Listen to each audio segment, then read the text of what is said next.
नमस्कार मित्रों, आज हम चर्चा करेंगे आत्म विकास और आत्म शांति कैसे हो।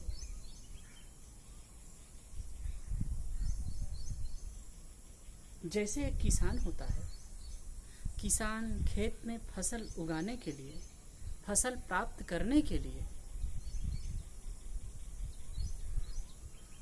खेत को समझता है, निराई गुड़ाई करता है, साफ करता है, फिर बीज डालता है, खाद पानी डालता है, मेहनत करता है और उसके पश्चात कालांतर में उसे फसल की प्राप्ति होती है। ठीक ऐसे ही हमें आत्म शांति रूपी फल प्राप्त करने के लिए जीवन को ऐसे ही साफ करना है, समझना है, मेहनत करना है और उसके बाद फसल प्राप्त करना है। इसको मैं 4 चरणों में आबद्ध करना चाहूँगा। हम 4 चरणों में इसे समझने की चेष्टा करेंगे। ये 4 चरण 4 सोपान हैं। पहला सोपान है आत्मनिरीक्षण का, दूसरा है आत्म सुधार, तीसरा है आत्मनिर्माण और चौथा है आत्म शांति। इसको लोग अलग अलग ढंग से भी कह सकते हैं, लेकिन जहाँ तक मैं इस पर चिंतन करता हूँ, ये क्रम यह है।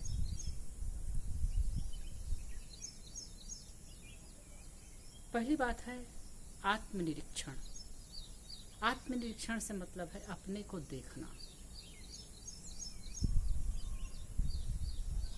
हमें अपने को देखना है। शांति इच्छुक व्यक्ति को दूसरे का एनालिसिस नहीं करना चाहिए। प्रायः होता क्या है, हम दूसरे के एनालिसिस तो बढ़िया करते हैं, उनके गुण दोषों की परख करते हैं, उनको समझने की चेष्टा करते हैं। हम बताते हैं कि वो ऐसा है वैसा है, लेकिन हम अपने आप का निरीक्षण नहीं कर पाते। और दूसरों का निरीक्षण भी होता है, निरीक्षण हम करते हैं, उसमें भी प्रायः हम उनको देखते हैं तो गलत पक्ष से देखते हैं। लोगों की बुराई पर हमारी दृष्टि होती है, प्रायः होती है। कोई किसी व्यक्ति की प्रशंसा हमारे पास कर दे और यदि हम जानते हों तो प्रायः उनके गलत पक्ष पर हमारी दृष्टि जाती है।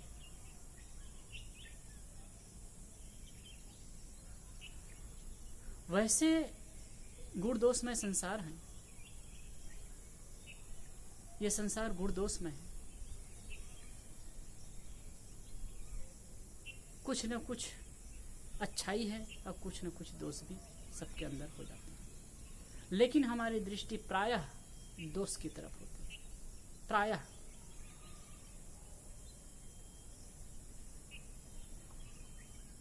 हम बाहर देखने के लिए हमारी आंखें 4 हो जाती हैं, हम 4 आंखों से देखते हैं और एनालिसिस करते हैं, लेकिन अपने को देखने के लिए हमारी वो जो 2 आंखें हैं वो भी बंद हो जाती हैं।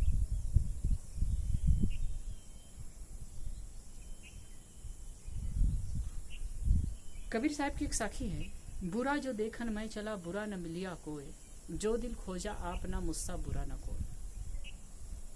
मैं बुराई खोजने के लिए चला, बुरा देखने के लिए चला, लेकिन संसार में मुझे बुरा नहीं मिला। जो दिल खोजा आपना, मैं अपने आप को देखा, बुराई अपने अंदर ढूंढने का प्रयास किया तो बुराई अपने अंदर मिली। मैं अंदर से बहुत ज्यादा बुरा था।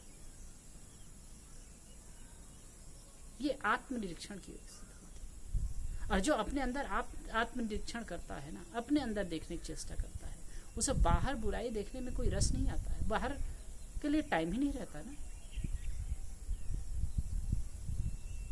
वैसे ये सूत्र है, बुराई देखना है तो अपने में देखो, अगर अच्छाई देखना है तो बाहर देखो। हम अपने अंदर वो बुराई नहीं देखते हैं, और जब देख नहीं पाते हैं, समझ नहीं पाते हैं, तो निकालेंगे कैसे? तो पहला स्टेप है आत्मनिरीक्षण। हम अपने गुण दोषों की परख करें। क्या हम में दोष है, क्या हम में बुराई है, हम कहाँ मिस्टेक कर रहे हैं। हमारे जीवन में दुख है, हमारे जीवन में परेशानी है, तो किन कारणों से है, उनके लिए जिम्मेदार कौन है।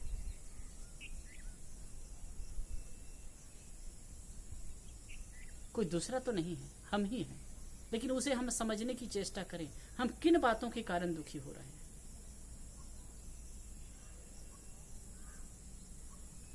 जब ये एनालिसिस करेंगे तो हम इससे ऊपर उठ सकते हैं। जब हम अपने दोषों को समझने लगेंगे तो उसको सुधार की संभावना हो सकती है।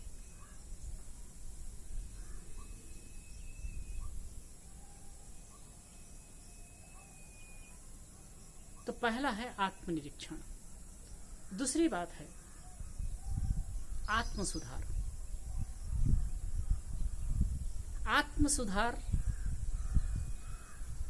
जैसे कि किसान खेत को देखता है, समझता है कि ये क्या है वो क्या है, समझ करके जुताई गुड़ाई करता है, साफ करता है। ऐसे ही आत्मसुधार करना है।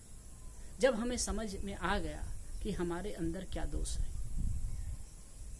किन बातों से मैं दुखी होता हूँ, किन चीजों से मैं उलझता हूँ, किन व्यवहारों से मैं परेशान होता हूँ, तो हम इस पर एनालिसिस कर चुके हैं, तो उसको हम धीरे धीरे धीरे धीरे साफ करेंगे। एक लागे सब कुछ साफ नहीं हो सकता, एक लागे हम इन सब को दूर कर भी नहीं सकते हैं। धीरे धीरे हम इन सब को दूर कर सकते हैं और क्रम से हम करेंगे। तो ये जो आत्म सुधार है, पीस बाय पीस, धीरे धीरे, जैसे कि हम भोजन करते हैं, भोजन में अजीर्णता हो जाती है, गैस हो जाती है, परेशान रहते हैं, दुखी होते हैं, पीड़ित रहते हैं, या कब्ज है, ये बेचैनी से हो रही है। तो हम अगर एनालिसिस करेंगे भोजन के संदर्भ में, तो हमें पता चलेगा कि हम क्या मिस्टेक कर रहे हैं, तो उसमें हम सुधार कर सकते हैं। फिर इन चीज़ों को नहीं खाना चाहिए तो नहीं खाएंगे। यदि हम शुगर के मरीज हैं, शुगर है, तो किन किन चीज़ों से शुगर बढ़ जाता है, उन चीज़ों को हम छोड़ेंगे, उनके लिए परहेज करेंगे। तो ऐसे ही जीवन में ये तो सामान्य सी बात है, ऐसे हर चीज़ों में हम जहाँ जहाँ हमको दुख और पीड़ा का अनुभव होता है, जिन जिन चीज़ों से, जिन जिन आदतों से, जिन जिन व्यवहारों से, उनसे हम अपने आप को फिर अलग करते चलेंगे। हम अपने अंदर क्रोध है, द्वेष की भाव है, घृणा की भाव है, वैमनस्य है, इससे हम थोड़ा अपने आप को अलग करेंगे। वैसे मनुष्य के पास सब प्रकार की शक्ति है, अच्छाई की शक्ति है, बुराई की भी शक्ति है। यदि हमारे अंदर दोष हैं, यदि घृणा की शक्ति है तो प्रेम की भी शक्ति है, यदि गुस्सा की शक्ति है तो क्षमा की भी शक्ति है। और ये भी समझिए एक दूसरे के विरोधी नहीं है, पूरक है। यदि हम क्षमा भाव बढ़ाते जाएंगे तो क्रोध भाव कम होता ही जाएगा। यदि प्रेम बढ़ाएंगे तो घृणा का भाव कम होता ही जाएगा। यदि मित्रता का भाव रखते जाएंगे तो द्वेष भाव कम होता ही जाएगा। ये नियम है। आप किसी को उपदेश करिए, क्रोध कम करिए, क्रोध कम करिए, घृणा कम करिए, घृणा कम करिए, नहीं होने वाला है। जब तक वो दूसरी चीज को ग्रोथ नहीं देगा, उसको बढ़ाएगा नहीं, तब तक वो जो पहले वाले नेगेटिव चीज है वो कम होने वाली नहीं। तो जो आत्म सुधार है उसमें हम सही और गलत को समझ करके गलत पक्ष को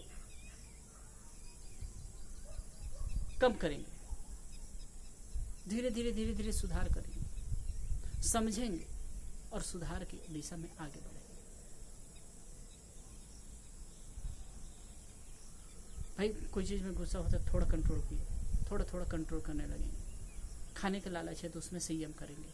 हर चीज में जिन जिन बातों को लेकर के हम परेशान होते हैं, दुखी होते हैं, उन चीजों को धीरे धीरे धीरे धीरे हम कंट्रोल करते जाएंगे। तो धीरे धीरे धीरे धीरे धीरे हमारे जीवन में सुधार आने लगेगा। तीसरी बात है आत्मनिर्माण। जब हम अपने बुराइयों को देखने लगे और उनको हटाने का प्रयास कर रहे हैं, अपनी कमजोरी को दूर करने का प्रयास कर रहे हैं, तो जो सत्व पक्ष है, सद्गुण पक्ष है, पॉजिटिव पक्ष है, उसको जब हम जीवन में अपनाने लगते हैं, अप्लाई करते हैं, तो पहले तो जागरूकता हुई ना। जागरूकता की बात है, वो सुधार को बल देता है। और जब सुधार के पथ पर चलने लगे तो हमारा आत्मनिर्माण होने लगे। जैसे कि गुस्सा आता है, पहले तो हम दम करेंगे, दमन नहीं करना है। अब ये बात हमारे बार बार जैसे कि मन में आने लगे कि भाई गुस्सा नहीं करना है। हम सोचे, पहले सत्संग सुने, विचार सुने, आत्मचिंतन किए कि भाई मुझे गुस्सा नहीं करना है, नहीं करना है। तो ऐसी परिस्थिति आई तो ये बात याद आ गई, तो हम अपने आप को रोक सकेंगे। फिर जब ये क्रम धीरे धीरे धीरे धीरे बढ़ता जाएगा तो आत्मनिर्माण होता जाएगा। फिर प्रेम की जगह में, फिर क्रोध की जगह में प्रेम का प्रादुर्भाव होगा, क्षमा का प्रादुर्भाव होगा। अब जितना जितना हम बुराइयों को दूर करते जाएंगे, जितना जितना इनसे हम समझते जाएंगे, और ये कुछ नहीं, समझना है, एनालिसिस करना है और धीरे धीरे आगे बढ़ना है। आपको आगे कदम बढ़ाना नहीं है, वो अब बढ़ता ही जाएगा एक के बाद एक।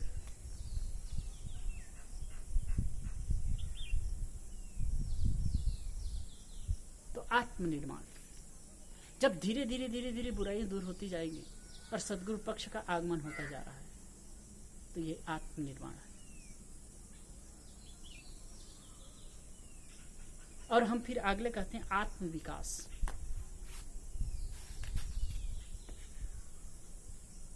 ये सब हुआ, फिर अगला स्टेप होता है आत्मविकास का। आत्मविकास और भी हमारे अंदर दैवी गुण आने लगे, और भी हमारे अंदर एक तरह से चेतना का जागरण होने लगे। और ये जो चेतना का जागरण होगा ना, वही हमें आत्म शांति देगा, एक मौज की स्थिति आएगी।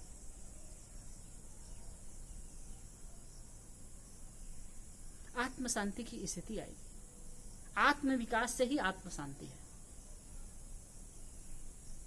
तो मैंने शुरू में कहा आत्म विकास के 4 सोपान या आत्म शांति के 4 सोपान। पहली बात, आत्मनिरीक्षण।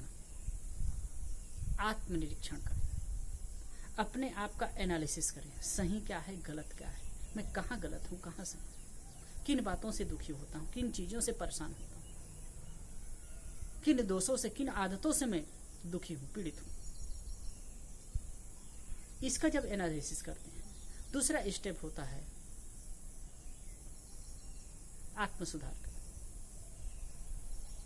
आत्म सुधार करते हैं, हम देखते हैं धीरे धीरे दोषों को परख करते हैं, उसे निकलते जाते हैं, उसको काटते जाते हैं, उसे नेगलेक्ट करते जाते हैं। एक दम की स्थिति होती है, दमन की स्थिति होती है।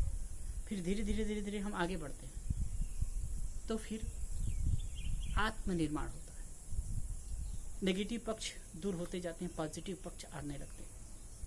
क्रोध की जगह में क्षमा का प्रादुर्भाव होता है, घृणा की जगह में प्रेम का प्रादुर्भाव होता है। क्योंकि शक्ति हमारे पास दोनों प्रकार की है। हम एक तरफ से मतलब न्यूट्रल होते हैं, तो दूसरे तरफ का जो की शक्ति है बढ़ती जाती है, और धीरे धीरे आत्मनिर्माण होता है। हमारे व्यक्तित्व का निर्माण होने लगता है, हमारा व्यक्तित्व अच्छा बनने लगता है। फिर आगे होता है आत्मविकास। जब हम एक गुण समूहों में आ जाते हैं, हमारी स्थिति अच्छी हो जाती है, तो धीरे धीरे धीरे धीरे धीरे आत्मविकास, और भी हम गहराई को, सूक्ष्मता को समझने लगते हैं। फिर मन में एक शांति की, रिलैक्स की स्थिति आने लगती है, वो एक सिम्टम्स बनने लगते हैं शांति के, सुकून के। इन क्रम को लेकर के हम शांति स्थिति में आ सकते हैं। फिर ये दुनिया का आंदोलन हमें कुछ नहीं कर पाएगा, हमें परेशान और दुखी नहीं कर पाएगा। आप सबको, हमको चाहिए कि हम उस आत्म शांति, आत्मविकास करते हुए आत्म शांति के पथ पर आगे आए और अपने आप को सुंदर और सौम्य बनाएं। धन्यवाद।